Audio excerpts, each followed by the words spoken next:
Hello, welcome to my channel all exams. इस video में हम जनगणना से संबंधित सभी प्रश्न करेंगे जो कि सभी एग्जाम के लिए महत्वपूर्ण है। पहला प्रश्न है, भारत की प्रथम जनगणना कब हुई थी? भारत की प्रथम जनगणना हुई थी 1872 में, लॉर्ड मेयो के काल में। 1872 इसका करेक्ट आंसर हो जाएगा। अगला प्रश्न है, भारत में 10 वर्षीय जनगणना विधिवत रूप से किस वर्ष प्रारंभ हुई थी? इसका करेक्ट आंसर हो जाएगा 1881 में। फर्स्ट ऑप्शन इसका करेक्ट हो जाएगा। लॉर्ड रिपन के काल में हुई थी 10 वर्षीय जनगणना। अगला प्रश्न है, 2011 की जनगणना भारतीय जनगणना इतिहास की कौन सी जनगणना थी? इसका करेक्ट आंसर हो जाएगा 15वीं जनगणना थी। अगला प्रश्न है, 2011 की जनगणना स्वतंत्रता प्राप्ति के बाद कौन सी जनगणना थी? स्वतंत्रता के बाद वाली जनगणना थी ये सातवीं इसका करेक्ट आंसर हो जाएगा। अगला प्रश्न है, 2011 की जनगणना के अनुसार भारत की जनसंख्या कितनी है? इसका करेक्ट आंसर हो जाएगा 121.09 करोड़। थर्ड ऑप्शन इसका करेक्ट हो जाएगा। 2011 के अनुसार जनसंख्या है 121.09 करोड़। अगला प्रश्न है, 2011 की जनगणना के अनुसार विश्व की कुल जनसंख्या में भारत की भागीदारी है लगभग कितनी है विश्व में? 17.5%। थर्ड ऑप्शन इसका करेक्ट हो जाएगा। और 2011 के अनुसार भारत की जनसंख्या कितनी थी? 121.09 करोड़। अगला प्रश्न है, भारत की जनसंख्या कब 100 करोड़ हो गई थी? इसका करेक्ट आंसर हो जाएगा, ये हो गई थी मई 2000 में। फर्स्ट ऑप्शन इसका करेक्ट हो जाएगा। अगला प्रश्न है, 2011 की जनगणना के अनुसार जनसंख्या में प्रथम भारतीय राज्य कौन सा है? सबसे ज़्यादा जनसंख्या कौन से राज्य में है? इसका करेक्ट आंसर हो जाएगा उत्तर प्रदेश। यूपी में सबसे ज़्यादा, और सेकेंड पर महाराष्ट्र आ जाएगा, और थर्ड पर बिहार। अगला प्रश्न है, जनसंख्या के आकार से भारत का सबसे छोटा राज्य कौन सा है? सिक्किम, राजस्थान, केरल, मिजोरम। इसका करेक्ट आंसर हो जाएगा सिक्किम है, जो कि भारत का सबसे जनसंख्या के आधार पर सबसे छोटा राज्य है। अगला प्रश्न है, किस राज्य में साक्षरता का स्तर सबसे अधिक है? सबसे अधिक है केरल में। केरल इसका करेक्ट आंसर हो जाएगा, और सेकेंड नंबर पर मिजोरम में। अगला प्रश्न है, भारत की तीसरी सर्वाधिक बोले जाने वाली भाषा कौन सी है? पहली हो जाएगी दिल्ली, और दूसरी बंगाली। तीसरी है हमारे पास में मराठी। मराठी इसका करेक्ट आंसर हो जाएगा। अगला प्रश्न है, जनसंख्या की दृष्टि से 3 सबसे छोटे राज्य कौन से हैं? इसका करेक्ट आंसर हो जाएगा सेकेंड ऑप्शन, सिक्किम, मिजोरम व अरुणाचल प्रदेश। सिक्किम में हो जाएगी 6 लाख के आसपास, और मिजोरम में 10 लाख, और अरुणाचल प्रदेश में 13 लाख के लगभग। तो बी ऑप्शन हमारा करेक्ट हो जाएगा। अगला प्रश्न है, 2011 की जनगणना के अंतरिम आंकड़ों के अनुसार भारत का दूसरा सर्वाधिक जनसंख्या वाला राज्य कौन सा है? पहला हो जाएगा उत्तर प्रदेश, और दूसरा है महाराष्ट्र। महाराष्ट्र इसका करेक्ट आंसर हो जाएगा। तीसरा हो जाएगा बिहार। अगला प्रश्न पूछेगा, भारत में निम्नलिखित में से किसका जनसंख्या घनत्व सबसे अधिक है? इन सब में से हमें बताना है सबसे अधिक जनसंख्या घनत्व किसका है। इसका करेक्ट आंसर हो जाएगा दिल्ली। दिल्ली में जनसंख्या घनत्व सबसे अधिक है। अगला प्रश्न है, भारत का वह राज्य कौन सा है जहां भारत की कुल जनसंख्या का 16.49% भाग निवास करता है? इसका करेक्ट आंसर हो जाएगा उत्तर प्रदेश। उत्तर प्रदेश की जनसंख्या 19 करोड़ 98 लाख 2011 की जनगणना के अनुसार। अगला प्रश्न है, जनगणना की दृष्टि से भारत का सबसे छोटा केंद्र शासित प्रदेश कौन सा है? दमन व दीप, अंडमान निकोबार द्वीप समूह, लक्षद्वीप, पुडुचेरी। इसका करेक्ट आंसर हो जाएगा लक्षद्वीप। लक्षद्वीप है जो कि सबसे छोटा केंद्र शासित प्रदेश है। अगला प्रश्न है, भारत में जनसंख्या वृद्धि का मुख्य कारण क्या है? इसका मुख्य कारण है मृत्यु दर में कमी। अगला प्रश्न है, भारत में किस राज्यों में नगरीय जनसंख्या वर्ष 2011 का प्रतिशत अधिक है? इसका करेक्ट आंसर हो जाएगा गोवा।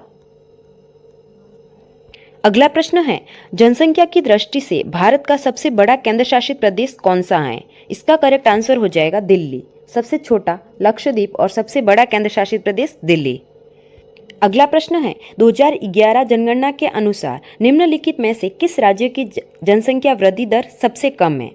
सबसे कम, इसका करेक्ट आंसर हो जाएगा नागालैंड में सबसे कम है जनसंख्या वृद्धि दर। अगला प्रश्न है, भारत में सबसे मंद जनसंख्या वृद्धि दर वाला राज्य कौन सा है? इसका करेक्ट आंसर हो जाएगा नागालैंड व केरल में सबसे मंद जनसंख्या वृद्धि दर है। अगला प्रश्न है, 2011 की जनगणना के अनुसार निम्नलिखित में से किस राज्य में 2001 से 2011 की अवधि में जनसंख्या वृद्धि दर सर्वाधिक रही है? अरुणाचल प्रदेश, मिजोरम, मेघालय, राजस्थान। इसका करेक्ट आंसर हो जाएगा मेघालय। मेघालय में 27% जनसंख्या वृद्धि दर रही है।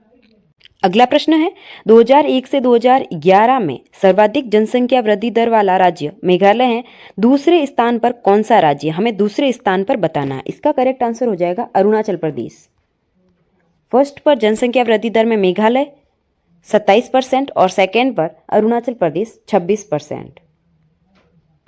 अगला प्रश्न है, भारत की जनसंख्या की मौजूदा वार्षिक वृद्धि दर कितनी है? इसका करेक्ट आंसर हो जाएगा फर्स्ट ऑप्शन 1.64%।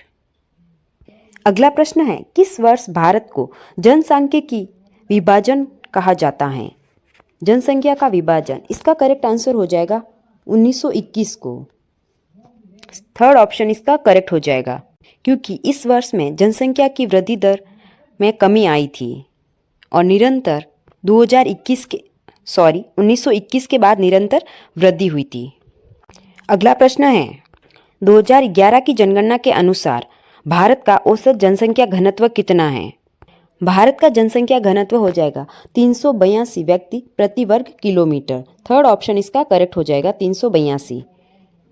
अगला प्रश्न है, 2011 की जनगणना के अनुसार सर्वाधिक जनसंख्या घनत्व वाला भारतीय राज्य कौन सा है? केरल, बिहार, उत्तर प्रदेश, राजस्थान। इसका करेक्ट आंसर हो जाएगा सर्वाधिक जनसंख्या घनत्व है बिहार में। सेकेंड ऑप्शन इसका करेक्ट हो जाएगा 1106 जनसंख्या घनत्व। यहाँ पर प्रति वर्ग किलोमीटर में 1106 लोग रहते हैं। अगला प्रश्न है, 2011 की जनगणना के अनुसार भारत का कौन सा प्रदेश है जहां स्त्रियों की जनसंख्या पुरुषों से अधिक है? इसका करेक्ट आंसर हो जाएगा केरल। केरल में 1084 स्त्रियों की संख्या है 1000 पुरुषों पर। केरल का सेक्स रेशियो सबसे अधिक है। अगला प्रश्न है, 2011 की जनगणना के अनुसार सबसे कम जनसंख्या घनत्व वाला राज्य कौन सा है? इसका करेक्ट आंसर हो जाएगा अरुणाचल प्रदेश। अगला प्रश्न है, 2011 की जनगणना के अनुसार 860 जनसंख्या घनत्व कौन से राज्य का है? इसका करेक्ट आंसर हो जाएगा केरल। फर्स्ट ऑप्शन इसका करेक्ट हो जाएगा। और उत्तर प्रदेश का जनसंख्या घनत्व कितना हो जाएगा? 829 व्यक्ति प्रति किलोमीटर। अगला प्रश्न है, 2011 की जनगणना के अनुसार भारत में प्रति 1000 पुरुषों पर महिलाओं की संख्या कितनी है? इसका करेक्ट आंसर हो जाएगा 943। 1000 पुरुषों पर 943 महिलाएं हैं। अगला प्रश्न है, 1901 की जनगणना में भारत का लिंगानुपात कितना था? 1901 में इसका करेक्ट आंसर हो जाएगा 972। सेकेंड ऑप्शन इसका करेक्ट हो जाएगा। और सर्वाधिक लिंगानुपात कौन से राज्य में है? केरल में 1084। 1000 पुरुषों पर 1084 महिलाएं सबसे ज़्यादा, और सबसे कम हरियाणा में। अगला प्रश्न है, भारत में सबसे कम लिंगानुपात वाला राज्य कौन सा है? इसका करेक्ट आंसर हो जाएगा हरियाणा। फर्स्ट ऑप्शन इसका करेक्ट हो जाएगा। और अगर केंद्र शासित प्रदेश में पूछा जाए सबसे कम, उसका करेक्ट आंसर हो जाएगा दमन द्वीप में सबसे कम लिंगानुपात है। अगला प्रश्न है, 2011 की जनगणना के अनुसार अनुसूचित जाति की सर्वाधिक जनसंख्या किस राज्य में पाई जाती है? इसका करेक्ट आंसर हो जाएगा उत्तर प्रदेश में। सेकेंड ऑप्शन इसका करेक्ट हो जाएगा। और अगर परसेंटेज के आधार पर पूछा जाए तो उसका करेक्ट आंसर हो जाएगा पंजाब में परसेंटेज के आधार पर सर्वाधिक है। अगला प्रश्न है, किस राज्यों में अनुसूचित जनजाति की संख्या अधिक है? अनुसूचित जनजाति की जनसंख्या सबसे अधिक है मध्य प्रदेश में। कितनी? 21% एसटी की संख्या। अगला प्रश्न है, राष्ट्रीय जनगणना 2011 के अनुसार 0 से 6 वर्ष के बच्चों का लिंगानुपात कितना है? 6 वर्ष से कम आयु के बच्चों का लिंगानुपात कितना है? इसका करेक्ट आंसर हो जाएगा 919। सेकेंड ऑप्शन इसका करेक्ट हो जाएगा। अगला प्रश्न है 2011 की जनगणना के अनुसार 10 लाख से अधिक जनसंख्या वाले नगरों की संख्या कितनी है? इसका करेक्ट आंसर हो जाएगा फोर्थ ऑप्शन 53। 53 नगरों की संख्याएं। अगला प्रश्न है वर्ष 2011 की जनगणना के अनुसार किस राज्य का जनसंख्या घनत्व सबसे कम है? अरुणाचल प्रदेश, सिक्किम, बिहार, उत्तराखंड। इसका करेक्ट आंसर हो जाएगा अरुणाचल प्रदेश। ये थे सभी महत्वपूर्ण प्रश्न जनसंख्या से संबंधित। अगर आपको वीडियो अच्छा लगा हो तो लाइक करें और चैनल को सब्सक्राइब करें। ऐसे ही 10 मिनट की वीडियो हर टॉपिक पर बनी हुई है, तो आप प्लेलिस्ट में जाकर सभी वीडियो देख सकते हैं। Thank you.